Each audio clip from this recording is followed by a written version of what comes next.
So, Keyshawn. Yes, ma'am. What did Jalen Hurts prove on Sunday? He didn't prove nothing to me, or should I say anything to me, whichever one is the correct King's English. He proved something to the haters.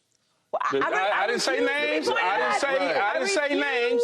I will not accept the slander. But he certainly proved something to the haters, the people that was questioning his ability to pass the football through the air. Okay? Some people to my left, some people to my right, some people in the center. It just depends. With these wild theories. So when you start to really dial it in and you're really looking at it, let's just go big picture all the way back to when he became a full-time starter in 2021. There's 32 starting quarterbacks in the National Football League. Correct. And we, like Josh Allen and Lamar and Joe Burrow and all these different quarterbacks that we like. Right. But for some reason, this young man can't get us as a national media to buy into what he's selling. I don't know why. When he's third in wins, and this just says 2021, third in wins, out of all the quarterbacks, been to a Super Bowl, been to the championship game, playoff games, tied for fourth in playoff games since 2021, full-time starter. Passing plus rushing touchdowns, that means you're scoring a lot of points. He's fourth in that category out of all these great quarterbacks that we talk about every day. And in total touchdowns, he's third. And we talk about all these other quarterbacks. But for some reason, he gets all the vitriol, the hate, the disdain for his ability to throw the football. He throws for 290. I think that was Lamar 290, whatever he threw for the other day, 200-something yards, a couple touchdowns. No, he threw for 290. Was it two? Both of them threw for 290. Okay, so 25 of 32, 290, and 2 passing touchdowns. Yes. Yes. But he's always done that. I agree. Now she agrees. I don't understand, though. I don't understand why, though. Paul, can you explain it? Yeah, I can. Please, try. What? Try, all right, please. I'll tell you why. Those numbers are great. Yeah, they've been to a Super Bowl, but check this out. When you reach a certain level of success in any sport, a couple years ago, Jalen Hurts was what in the MVP voting? Second. And All-Pro, right? Yeah. So we've had yet to see him reach those heights again. You know, now we're starting to see that again. Yeah, I know they got hurt and they, you know, they fumbled at the end of the year last year, and we were like, can he be that quarterback again? That's what we want to see. And now he's starting to reach that potential. No, now you lost in the Super Bowl. Now you got probably more weapons than anybody in the National Football League. You got passing, and all we want to see is, hey, can you utilize them and maximize this team to reach their potential? Because we saw what you did a couple years ago at reaching those heights, and that's all we want to see. If he can get back to the heights that he was a couple years ago, to where we are talking about him possibly being one of the best quarterbacks. Can he get back to possibly being an MVP candidate? That's all it is. I can't, like, if I'm an All-Pro one year and then I'm not the next year, and then it's like, what happened? What happened? So we just want to see he raised the bar for us. We just want to see if he can get back there. I just can't with y'all, but go ahead, man. Who is y'all? People like Paul.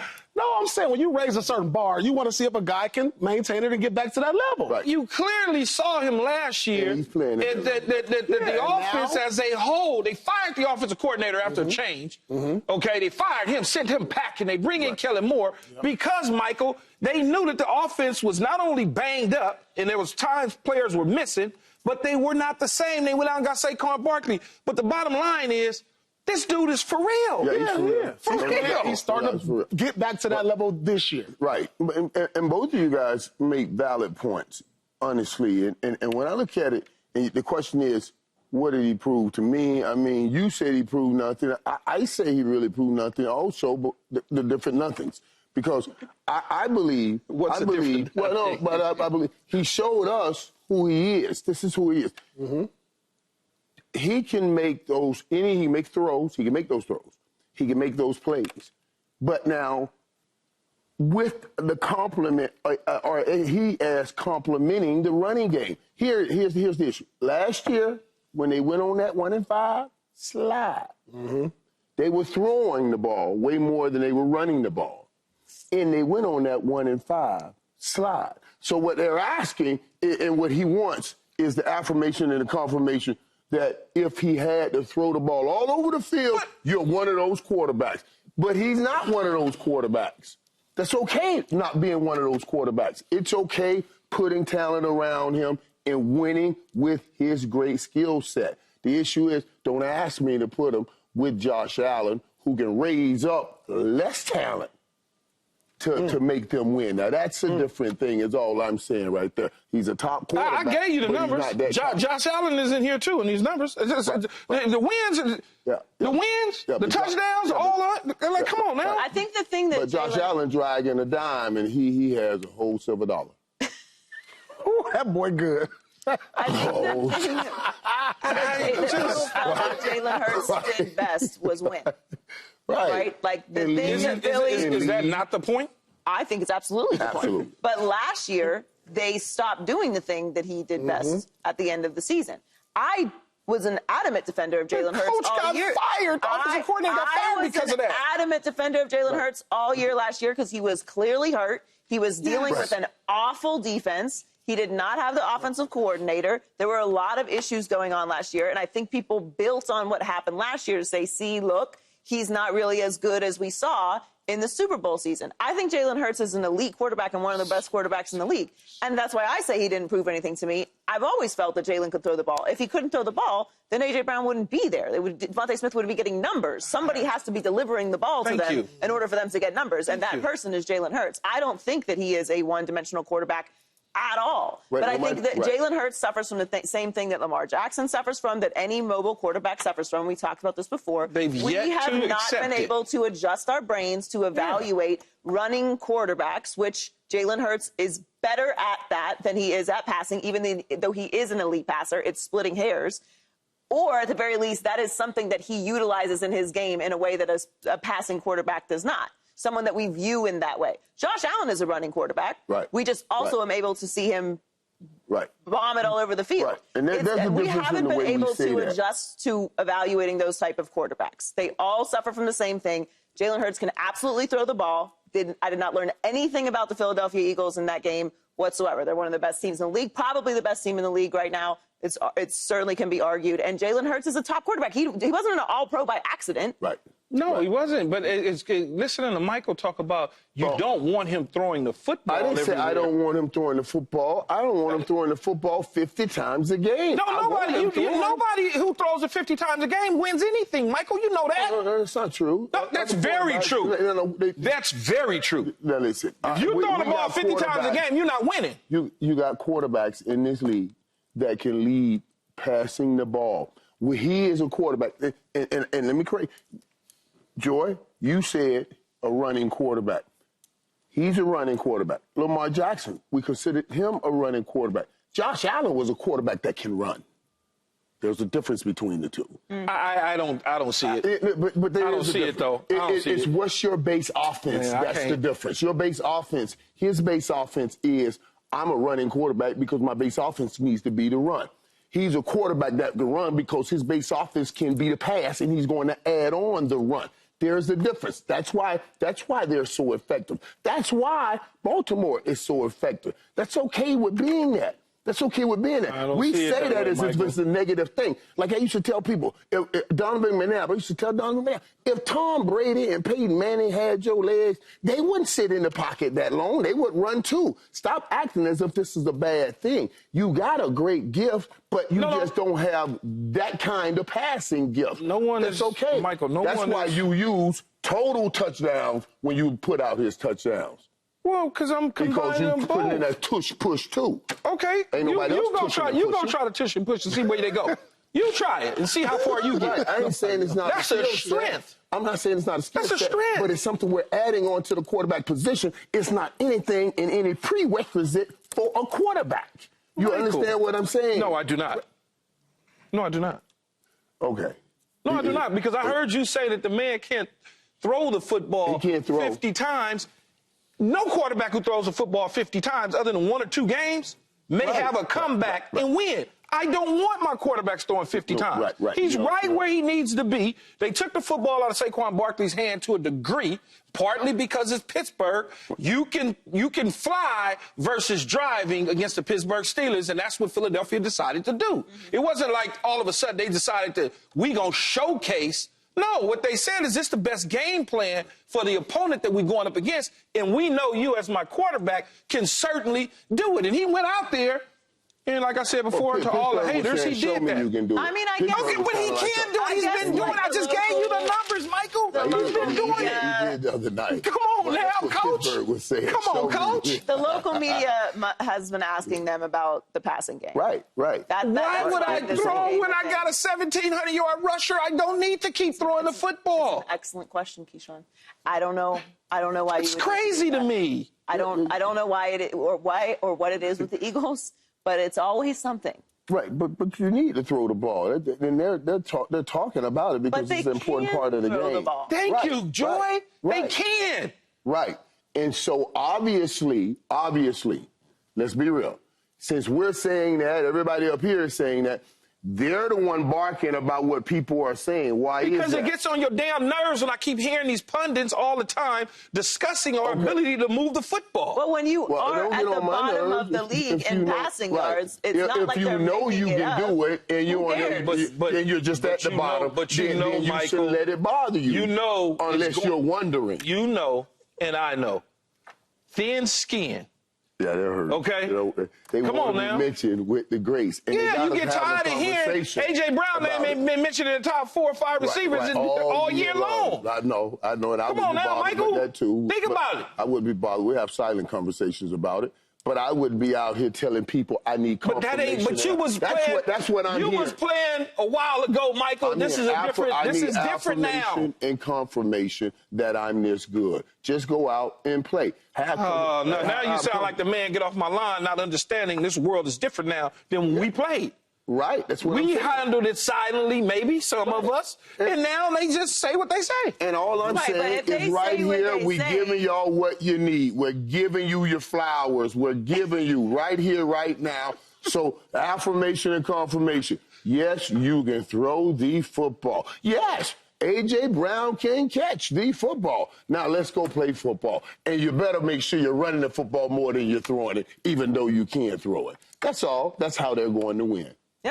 The weather has changed on the East Coast. They know that. They're going to run the football. Now you're going to say that's the running. Russell Wilson's second loss as starting quarterback puts the AFC North Division title in peril. The Ravens blew out the Giants on Sunday to pull within 1 game of the Steelers. Mike Tomlin told reporters, quote, "It's a loss. Let's not get dramatic." But with the trip to Baltimore looming on Saturday, there might be some drama ahead in Pittsburgh. I like this very, gloomy Christmas music. Paul, are my Steelers in danger of losing the AFC North? I'm looking at it. It's not looking good. If you got to go to Baltimore with KC and Cincinnati Bengals left, who are a tough team to beat, even though they have a losing record. Then I look at Baltimore. They got Pittsburgh. Houston is not easy, but you got Cleveland. I don't know. It's looking rough. It's looking rough because if they lose to Baltimore, I believe that Baltimore is going to take it. It's going to take the division. I think this is a must-win for both teams. Obviously, Pittsburgh would have the tiebreaker because it comes down to certain win factors because they'll have the same record, the same divisional record, but it'll come down to common opponents. I believe if they ended up with the same exact record if the Ravens beat them. So I think they're in danger. They do need to handle business. But the Ravens need to win out, and they need a Steelers loss to the Chiefs or the Bengals in order to win the division. So it really is on the Bengals. Like, this loss for the Steelers brings them closer. And, everyone is concerned about the Steelers. And that's why Mike Tomlin said, let's not compound losses here. Like, we still have some work to do. But it really is on the Ravens. And the Ravens' schedule isn't that easy, as you just mentioned. Like, they do have to beat the Steelers. It is at home, but they've got to beat the Steelers and take care of that. Then they're at the Texans, which are a really good team. Really good team. And Cleveland at the end of the year. Obviously, Cleveland's not a good team, but it is a divisional matchup, and those things can go a myriad of different ways. So it really is on the Ravens. I think it's concerning for the Steelers, but again, they need to win out, and they need the Steelers to lose to the Chiefs or the Bengals in order to win the division. Yeah, it's a tough schedule ahead for Pittsburgh. Yeah. And now things, and I'm not going to say what I said in the rooms, I don't need chuckles. It is just gotten extremely tight for them as they start to look at their schedule. When you talk about the Ravens at the Ravens, their first game was 18-16. It was a field goal game. Yeah. It was Russ's fourth start. Okay, so he was still trying to figure things out. But Justin Tucker had the two missed field goals. And I think they had a crucial turnover in the game.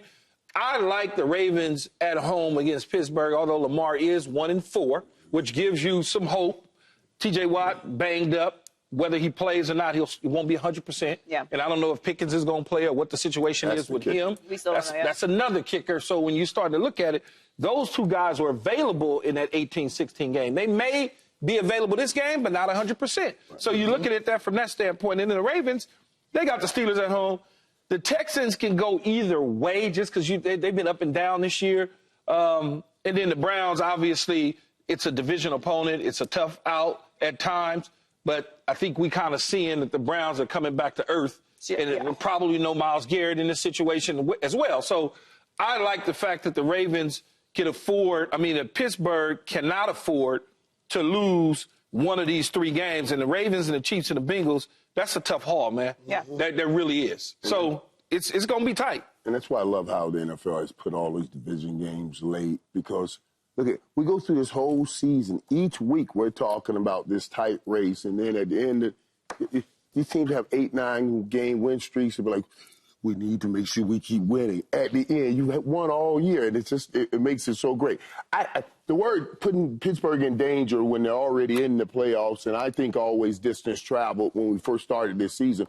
Baltimore was supposed to run away with this division with all that they had. So. With the weapons that they had. So I don't saying in danger is kind of like what I'm with Mike Tomlin on this. This is kind of dramatic, saying we're in danger when we're in the playoffs. They want to win the division, and they got an opportunity with playing the Ravens, because they play the Ravens well all the time.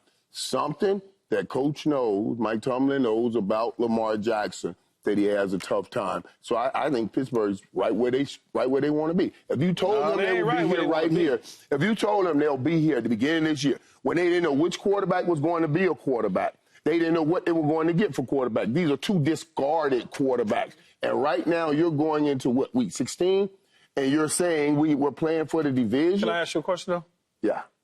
The beginning of the season, just these two quarterbacks. Do you think just these two quarterbacks was better than the three quarterbacks they had last year? Trubisky, Mason Rudolph, and Kenny Pickett. Yeah, do you think these two was better than the ones they had last year? It's just a simple yes or no. Yeah, but because my brain has seen things now. But going into this, into this season, coming from Denver and him coming from Chicago, I was like, better than them three. With Mike Tomlin coaching, they was destined to either get back to that record that they had a year ago, Joy, and get to the playoffs. They was going to probably do that anyway. This has gotten better because of these quarterbacks. Subscribe here to get the latest from Speak, and go watch a few segments from our other shows on FS1.